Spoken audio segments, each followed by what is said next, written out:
Mountainside Borough Council. In compliance with Chapter 231 of the Open Public Meeting Act of the State of New Jersey, adequate notice has been given to all members of the governing body and to the newspapers so designated to receive said notice. Also, notice of this meeting has been posted on the Borough Bulletin Board. I ask that you please rise for an invocation, followed by a salute to the flag. Dear Lord, please look after our uniformed personnel, both those overseas fighting for our freedom and those here at home keeping us safe. Please look after the residents of Mountainside during this summer season, and please help us with our deliberations today so that we make decisions for the best of our town. Amen. Amen. I pledge allegiance to the flag of the United States of America and to the republic for which it stands, one nation, under God, indivisible, with liberty and justice for all. thank you. Be seated, please.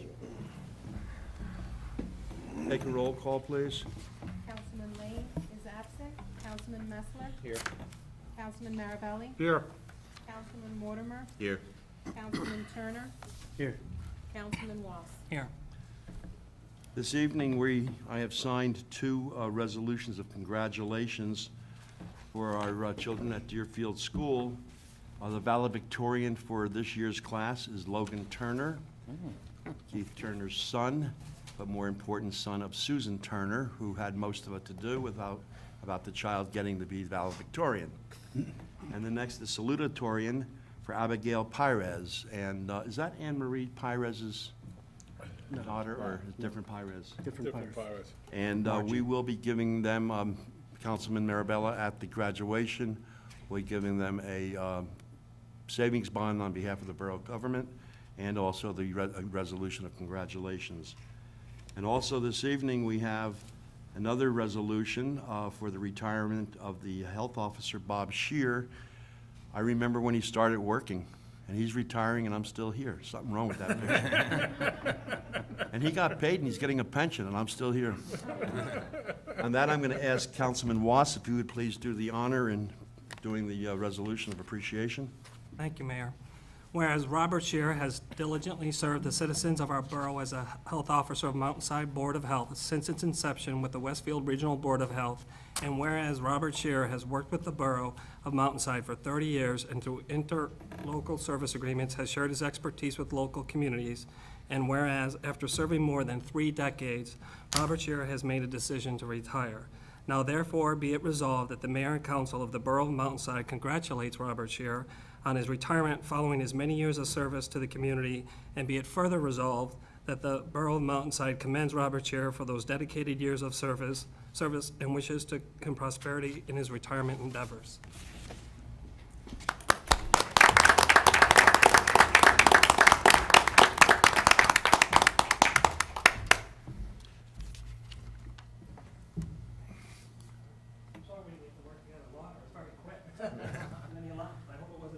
I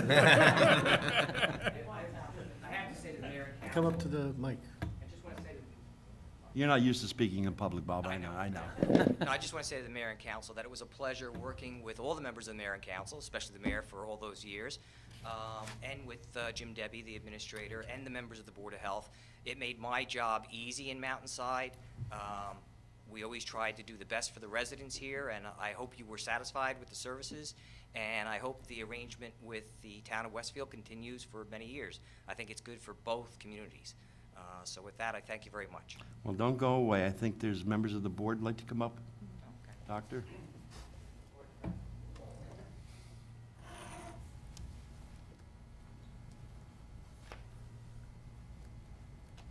Mayor and Council, I'm Joe Calderon, the President of the Board, and at the risk of sounding redundant, we have a resolution that we passed at our last meeting. And if I could be allowed to read this. Please. A resolution of congratulations and thanks to Robert Shear. Whereas Robert Shear has been affiliated with the Board of Health of the Borough of Mountainside, New Jersey since 1978, and whereas during that time he has served in the role of advisor and health officer for the Borough of Mountainside, and whereas his advice has always been learned, accurate, impeccable, and appreciated, and whereas after more than 3 years of service to Westfield, New Jersey, Mountainside, New Jersey, and the surrounding communities, he has decided to retire, be it resolved that the Board of Health of the Borough of Mountainside, New Jersey congratulates Robert Shear on his retirement after his many years of service to the community. And be it further resolved that the Board of Health of the Borough of Mountainside, New Jersey thanks him for those many years of service. And be it further resolved that the Board of Health of the Borough of Mountainside wishes him and his family success in all their endeavors. And now therefore be it resolved by unanimous affirmation by the members of the Board of Health of the Borough of Mountainside on this 9th day of June, 2008.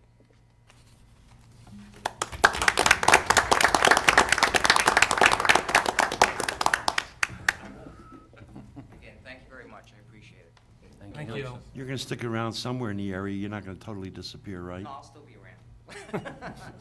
Thank you. Thank you, Bob. Thank you. 30 years, a third of a century.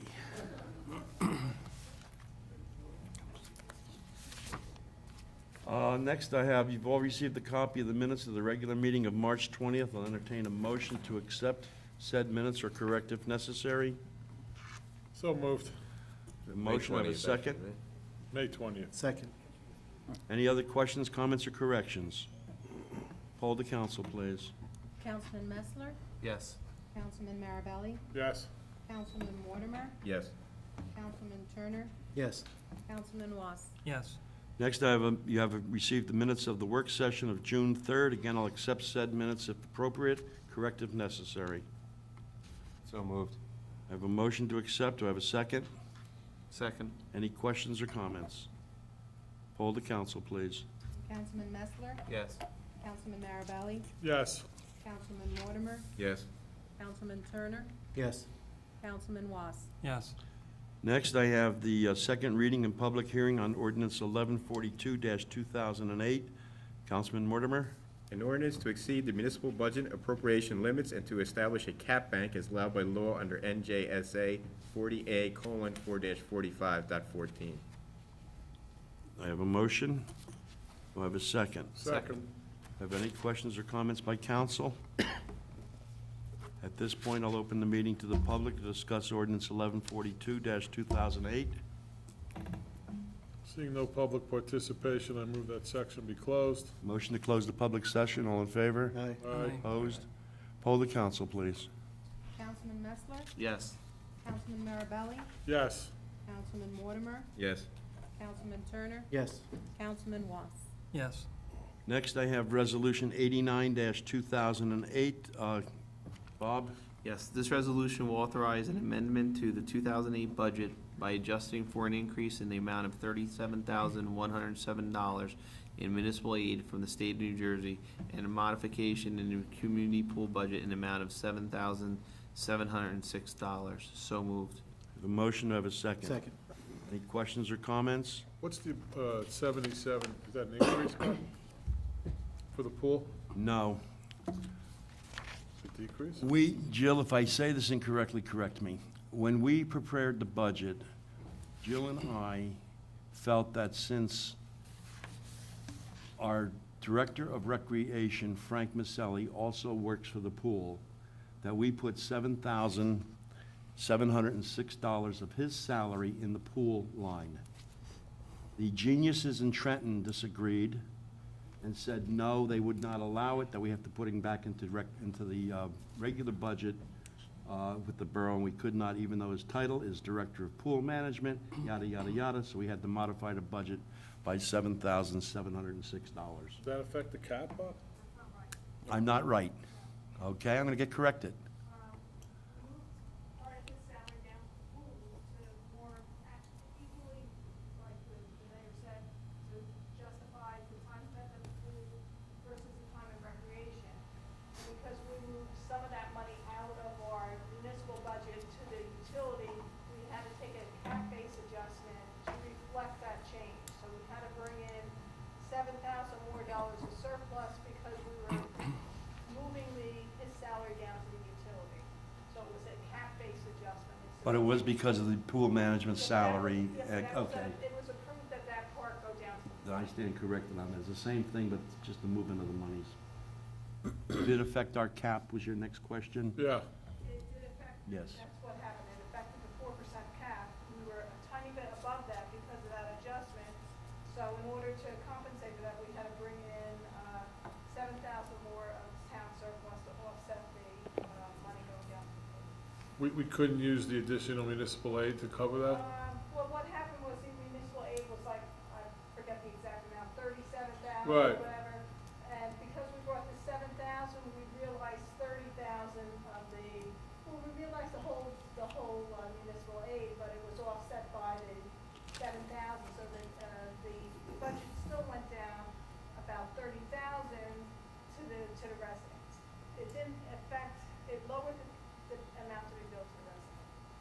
By 30,000 instead of 37,000. I don't know the exact numbers, similar to that. Right, so we still appreciated the reduction because of the state, but it had to be offset by the other. But it sounds like we're paying twice for this 7,700. We shifted it to the utility, and then if we had to put it back in our, It's an exception to the, we had to take a cap-based adjustment for that. It's a difficult concept to understand, but if you're shifting something to the utility, there's a formula, things are added to the cap and things are subtracted off of the cap base. And this was an add-on to the cap base. so that helped us? Because we got to go 4% above the 7,700? No, it didn't help you. You think it would help you, but they say if you're moving any money out, well, then we're not gonna allow your cap-based adjustment for that. So in order to make up for it, we had to use an extra $7,000 of surplus. And so it's a confusing topic, the cap base. It's very confusing. The bottom line is the pool is paying for his salary now. But we still had to take it out of surplus. So it sounds like it hurts us by moving it to the pool. Would it have been better to leave it in the budget? They weren't gonna let you leave it in the budget. They're saying, oh, well, that guy's salary should be there, then, well, you have to spend that over there then. Once they knew that, the guy's salary belonged over in the pool, they said that the borough had to move the appropriation to the pool side. It's just that you're only allowed to increase the budget by 4%. Right, and since we lost his salary, the cap of that salary we lose as well. Right, right. It just has to do with 4% increase. You okay, Paul? Any other I don't really questions on understand this, council? but We'll draw you pictures later. I don't know if that's gonna help. Any other questions on council? At this time, I'll open the meeting to the public to discuss the budget. No, we're still on 89,208, Bob. Oh, I'm sorry. Resolution. Okay, I'm sorry, the budget amendment, thank you. Any other questions on 89,208? Poll the council, please. Councilman Messler? Yes. Up too soon. Councilman Mirabelli? Yes. Councilman Mortimer? Yes. Councilman Turner? Yes. Councilman Was? Yes. Okay, now we have Resolution 86-2008, a resolution adopting the 2008 budget for the Borough of Mountainside and appropriating funds in the amount of $6,594,002.44 for municipal purposes. I'll ask for an introduction. So moved. Do I have a second? Second. Do I have any questions on council? At this time, I'll open the meeting to the public to discuss the budget, Resolution 86-2008. Go ahead. Feel like it's- Seeing no public participation, I move that section be closed. I have a motion to close the public portion. All in favor? Aye. Opposed? When the tax bill goes out, and I still have not been able to complete the letter that I've put together for the residents because we are still waiting for the numbers from the county, and we're still waiting for the numbers from the state. The letter will be a one-page, two-part. The one page will have charts showing all of the increases that the borough received this year and where they came from, and the second is a narrative of what is going on with the financial stability of the borough of Mountainside. And I indicate on that an approximate increase in the taxes. I've also indicated that this governing body has reduced some services. We reduced all department spendings with the exception of the fire company or fire department and rescue squad by 5 to 15%. We have not budgeted any new police cars from the local rate this year. We've reduced our police force by one officer by not replacing an officer who's no longer with us. And we reduced spending for recreation, public works, and capital improvements. and have not increased our surplus, which was already reduced 2 years ago. And this letter, when I get the rest of the information, will be added to a chart that will be a one-page, two-side going out with the tax bills to the residents, trying to explain to them what's going on in the borough of Mountainside and the state of New Jersey. Any other questions or comments before I poll the board on the budget? Poll the council, please. Councilman Messler? Yes. Councilman Marabelli? Yes. Councilman Mortimer? Yes. Councilman Turner? Yes. Councilman Was? Yes. Next, I have Resolution 82-2008. Paul? Under NJSA 40A:5-4, this resolution will certify that the governing body has received and reviewed the 2007 annual report of audit, specifically the section entitled General Comments and Recommendations. So moved. A motion, I have a second. Second. Any questions or comments? Martha's going to need some of you later tonight to sign the document. Poll the council, please. Councilman Messler? Yes. Councilman Marabelli? Yes. Councilman Mortimer? Yes. Councilman Turner? Yes. Councilman Was? Yes. Next, I have Resolution 83-2008. Keith? Resolution 83-2008, having reviewed the 2007 audit report, this resolution will approve the corrective action plan as submitted by the borough's Chief Financial Officer, Joe Good. I make that motion. I have a motion. Do I have a second? Second. Any questions or comments? Poll the council, please. Councilman Messler? Yes. Councilman Marabelli? Yes. Councilman Mortimer? Yes.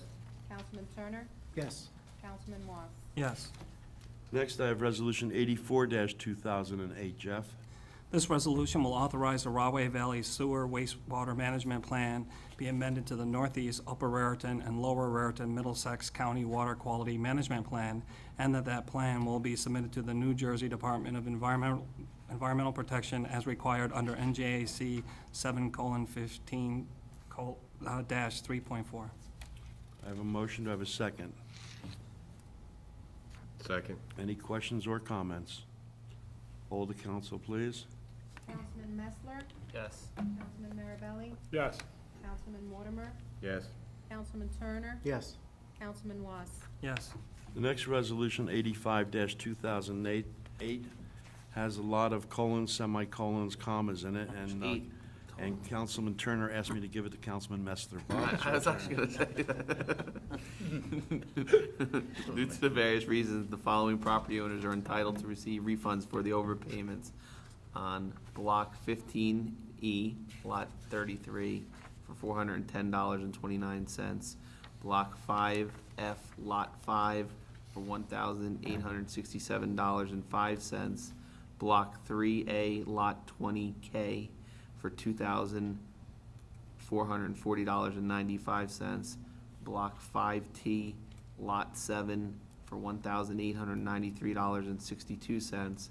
Block 15E, Lot 11, for $1,954.34. Block 22A, Lot 8.03, for $697.79. Block 7G, Lot 8, for $2,939. Block 16A, Lot 40, for $89.63. So moved. Very good. I have a motion. Do I have a second? Second. You want to hear it over again? Any questions or comments? Poll the council, please. Councilman Messler? Yes. Councilman Marabelli? Yes. Councilman Mortimer? Yes. Councilman Turner? Yes. Councilman Was? Yes. The next one I have is Resolution 87-2008. Jeff?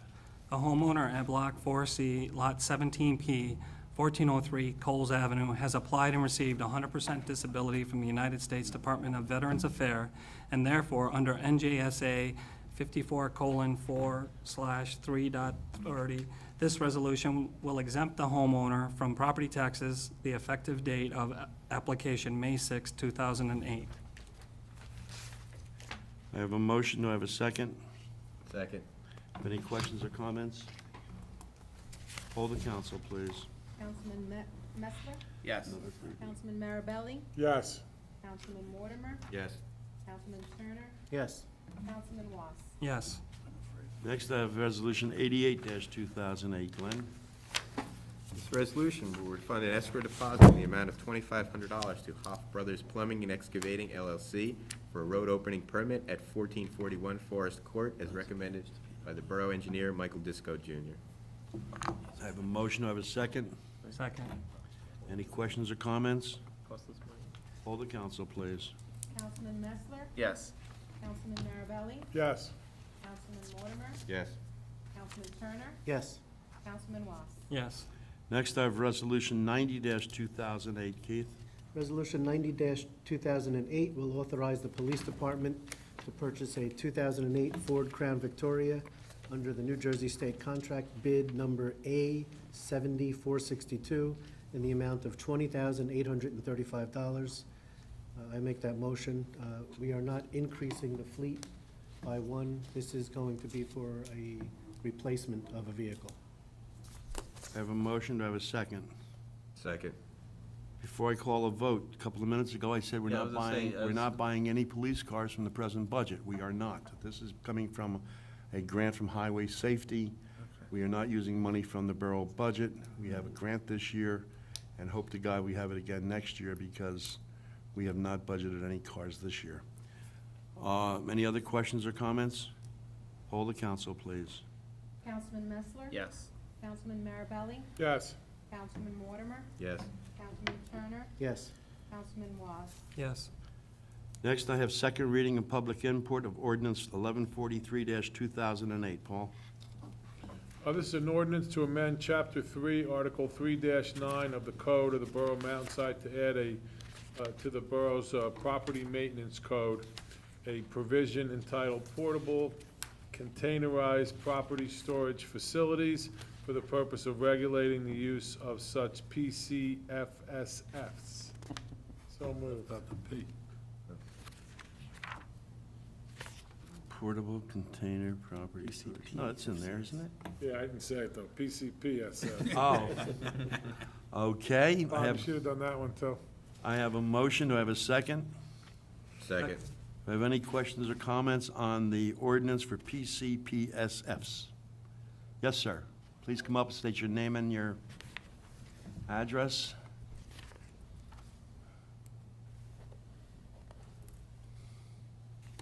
Orlando Silva, I'm with Pods of Edison, New Can you Jersey. spell your name for the record, sir? Orlando Silva, Orlandosilva.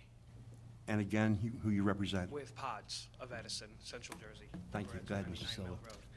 I'm just asking if you had, if the council had time to receive or read the letter that our Regulatory Affairs Department sent over to the. We did read that last 2 weeks ago. It came to our attention on our work session. We did, sir. And I was just wondering if took into any consideration anything we asked for, if possible. Actually, we absorbed what you said, and the ordinance reflects some of your desires, but not all of your desires. And while I have you here, sir, I was shocked to see your company. I assume any pod that comes into Mountainside comes from your company? I would say 99%? 99%, because there might be a neighboring franchise that might redeliver into the area. Okay, I saw a pod that is totally inappropriately placed on the very edge of the driveway, barely coming in from the street, which cuts the view from the intersection. And I was amazed because reading the letter that I received from your company, it appears that that is something that you guys frown upon. It is, sir. And then I said, well, myself, well, who put the pod there? I'm sure the homeowner didn't take it off the truck and put it there. It had to be a representative from your company. Absolutely correct, sir. And at times, we do struggle a lot of times with residents and customers that they want the container placed exactly where they want it.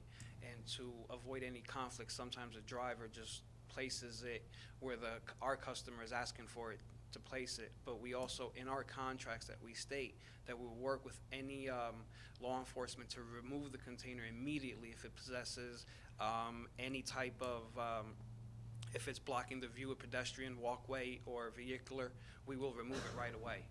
Mr. Silver, we're not a hard town to deal with. Yes, sir. And I'm bringing this to your attention for a purpose. If your firm has to deliver a pod that you feel is not in compliance with our ordinance, and the resident is giving you grief to have you place it there, I would strongly suggest you phone Borough Hall.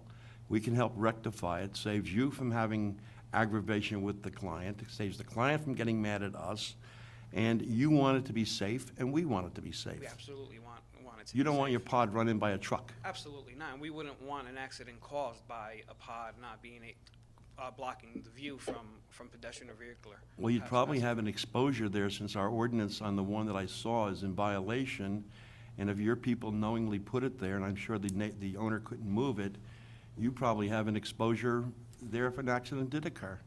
Absolutely correct, sir. So, being fair to you, I'd strongly suggest 232-2400. Ron, what's your extension? 409. 232-2400. I'm sorry, you're giving me. Here, 2409. I'll get you direct. 2409. 2409. Gentleman's name is Ron Romack. He's our zoning enforcement person. You have a card, right, Ron? And he'd be probably happy to work with you, because we're both for the same reason. Right, another thing we do also, once an ordinance is passed, we will put it on our software. So if a customer is calling in from the town and they give that certain zip code, immediately our call representative will let them know what regulation is in that particular town, borough, or city. So, and it's also posted on the website when the customer is looking into it. So we do strive to be great corporate citizens and try to uphold anything that, any law or ordinance that you might impose on us, but we just want it to be fair for everybody. And we're trying to be, in fact, what we're going to be doing, Mr. Silva, in a very near future, in one of our publications that we send out to the residents, we're going to put a paragraph in telling there's a new law that refers to, and we can't say pods, because that is a registered trademark. And we don't want you to become like Kool-Aid or Band-Aid or Kleenex. Not only that, it'll just, if you say pods, pretty much, there's other competitors Yes, and then it could be negative against you. So we're going to call it a PCPSF and explain to the residents that no matter who they order this PCPSF from, they have the same rules and regulations. If they get it from their cousin who works at the docks and it's a 25-foot trailer that they drop off and, I mean, we have to regulate it. Definitely. Unfortunately, 10 years ago, neither you nor I knew what a pod was. Correct. And what happens is people get sloppy, True. be it the company or the resident or both. And then all of a sudden, government's got to act. I agree. And we're not trying to hurt you, we're not trying to hurt the resident, but we're trying to be fair to the entire community. Originally, we discussed about saying you could only leave it there for 7 days, and council then went for 30. We understand that if you come to my house and you take it to your facility, I pay you a storage fee. Correct. If we left it open-ended, people are going to try to save whatever they can, and we'd have pods sitting out there growing like mushrooms. And that was never intended. Our intentions were always to provide a temporary solution for storage. This is why we offer our storage centers. I understand that there's people who are doing renovations to their homes and trying to beautify their homes, which, of course, they want to keep the pod on site. And we do agree that 30 days is an actual great time for them to have it on there. And if they needed it extra, by all means, get a permit to They're going to need a permit for the first 30. Okay. And we are not going to just carte blanche say, oh, you've got this excuse, you can go 30, 60, 90, and before you know it, it's 1 year. Correct. And we're here to take care of the entire neighborhood. And, and be honest with you, yours are clean, they're nicely painted. They're still an eyesore to a lot of people. I agree. If they're on somebody's property, and if I was a neighbor and I saw it there over 30 days or something like that, I would complain as well. And your pods do something else, they breed dumpsters. When you see the pod, You see a it dumpster. gave birth to a dumpster next to it. Because usually people are renovating their homes. Exactly, sir. And I can show you half a dozen of them, and I'm just telling you. Correct, yes. So, like I said, we're not hard to get along with. You have a question, 2409, he just gave you his direct number. Okay. And appreciate you coming down here, and if we're I all looking may- for the same thing. If I may, I'll leave my card. Sure. If there's any issues. Mr. Romack, right there. Okay, thank you. You're quite welcome, Mr. Silva. Have a good day. Stole your pen, too. Do I have any other questions or comments on this ordinance? I Yeah, thought- just one, I don't want to pass it until he gives me my pen back. How do you think he gets his pens? Pod can't afford them. Leave a case of them with, Yeah, right. Thank you, The Mr. Silva. advertisement on Channel 35 worth. Paul, you said something? Yeah, I thought we were gonna put a provision in here about existing pods when we passed the ordinance, that they were not gonna be grandfathered, or what the process was gonna be in the event there was a pod on somebody's property I think they're when the gonna be- ordinance became effective. The only thing I see is in, number 7, talks about in the event, a PCFSF is situated on the property without a permit, the property owner or occupant shall submit an application as described within 24 hours of the abatement notice. I thought we had talked about putting some specific language in about pods existing as of the date that the ordinance was effective. And I don't know if that covers it. I guess if we send them a notice, I once the, think what's required, Paul, is that the person who has the existing pod right, without a permit has to get an abatement notice.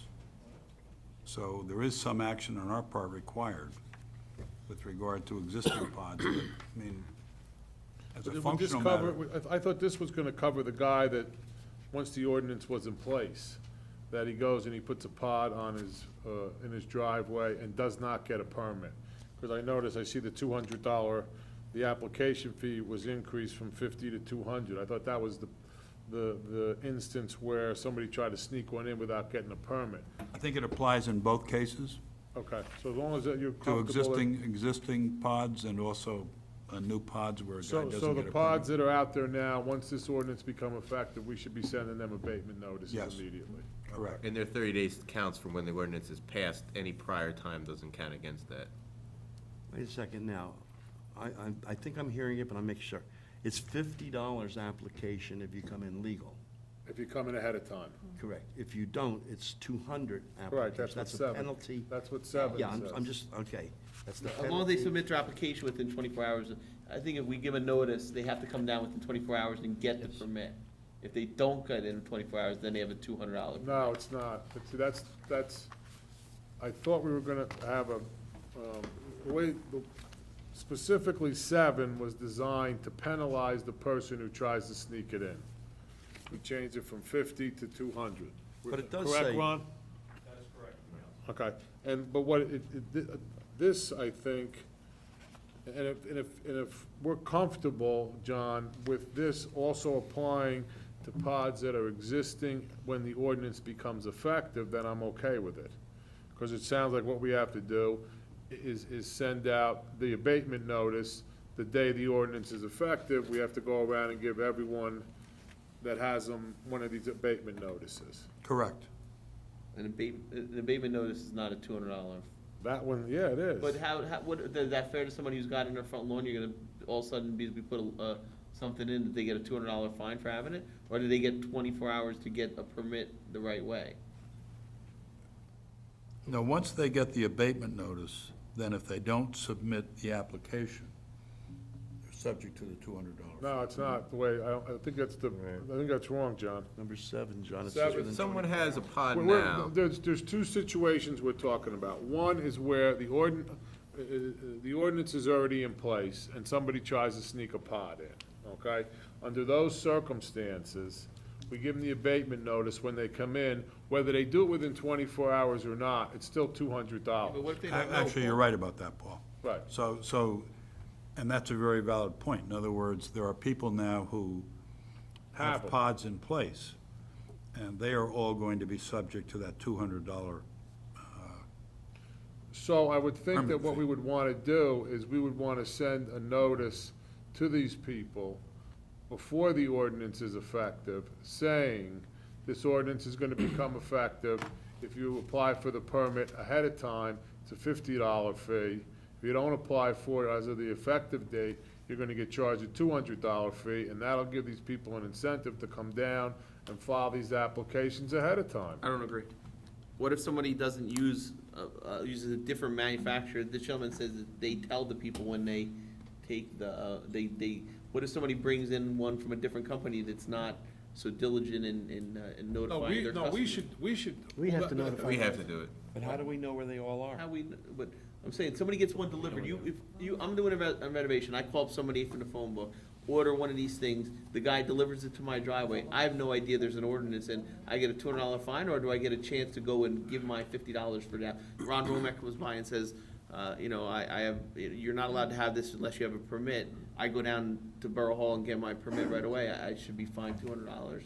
Well, there are a lot of ordinances on the book that the general population is not aware of. And they get fined for? And then Yeah. they do things, and if it's against an ordinance, yes. We are going to send something to everybody's house in the newsletter, correct, Mayor? And it will, of course, be on TV. But now, that brings up a question, though. How can, I'm gonna go back to the beginning. How can we now subject Mr. Smith, who has a container on his property right now, which is not illegal, we pass an ordinance and tell him he has to apply? I think Mr. Smith can tell you to go pound salt because he was there before the ordinance. Wow, we specifically talked about that No, we with did Dave, talk and he about said, that, no, that's that right. it's not grandfathered. I disagree with ordinance that, like this and I is still not disagree with grandfathered. it. John? I don't agree with the mayor. I think, Excuse me. I think, him on I think television, an he ordinance gets like, sassy. I think an ordinance like this can be, or cannot permit any grandfathering. But I think the resident needs to have an opportunity to apply in a reasonable amount of time and only pay the $50. Yeah, I can't see you smacking. From That's what what I'm Bob- saying. From what Bob is saying, and he raises a good point, Ron doesn't know where they all are. And then if all of a sudden it's discovered and the ordinance is passed, they have to get this thing done within 24 hours, or they're gonna get hit with $200 fine. Well, you know, okay, I can probably tell you where there's 8 or 10, and we can notify those people. But let's say, for sake of discussion, we missed that one over there, Right. and 2 weeks after the ordinance is passed, somebody finds it. Well, we can find out when that was placed there. If it was prior to the ordinance, and we didn't know it, we can cut that person and say, hey, we did not notify you, we did not know it's here, you got to apply. But if it was put in after the ordinance, then they're subjected to it. I mean, how can you tell somebody, because we didn't notify them, we didn't see it, and now you're gonna hit them with a $200 fine? No, you I can't. had thought we were gonna add another provision to the ordinance that was gonna cover the ones that were existing as of the effective date. So there's no question that, number one, it's not grandfathered, and number two, that they would have the right to come in under the $50 permit fee. In a I reasonable thought- amount of I time. That's what I thought, about a thought- week we had in there. I thought that's what we were gonna put into the ordinance. And that's why when I started to read it, I didn't see anything that specifically covered. Certainly, when we discussed it, and maybe you weren't here, Bob, when we talked about it, certainly we wanted to penalize the person that tried to not come in and get the permit. Correct. Once I have no issue with that. once the ordinance was in effect, I think we have to be, we certainly should give the existing ones the opportunity to come in, and I don't know if 24 hours is, but certainly the initial application should only be $50 for them, Tel. I'm fine with that. John, is that too much to include and vote on tonight, or do we have to? Well, if we follow the procedure that was outlined before, that would be accomplished. I.e., if there is a general notification to everybody in town who has pods on their property now, that you are going to be required to go down to Borough Hall and apply for a permit, then it seems to me we accomplished that first step of giving everybody a heads up that they can just not leave that pods in place on their property without incurring a penalty. And we can tell them, go down now, make the application. We should probably notify this guy, the guy that was just here of that, and he'll go around and tell his customers. Right. And then if you don't make, one company, but But It it's is very probably the interesting. majority of the people anyway. At least around the ones that I see are all pods. and then Ron, if you know how don't, to contact this gentleman now? so that would be a way to do it. Ask Ron to ask Mr. Silva to notify every one of his customers that they have to go down to Borough Hall, make the application, in which event it'll be a $50 permit fee. Or ask him to give Ron the addresses list to of the- notify them. I don't think we can leave it up to the company and then later say we want to fine them when we don't give them the notice.